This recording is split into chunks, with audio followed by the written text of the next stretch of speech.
Guys bullet में मुझे जो खास लगा वो है इसका लुक, एकदम किलर लुक है गाइस। इसका साउंड एक नंबर, बैलेंसिंग ज़बरदस्त है गाइस इसकी।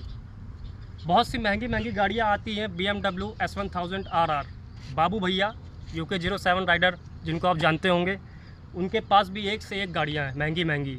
वो रेस में भले इससे जीत जाए गाइस, बट अगर आमने सामने की टक्कर होगी ना तो बाबू भैया की गाड़ियों के ये गाड़ी चीथड़े उड़ा देगी गाइस। यही फ़र्क होता है लोहा और प्लास्टिक में। इसीलिए कहते हैं बाप बाप होता है।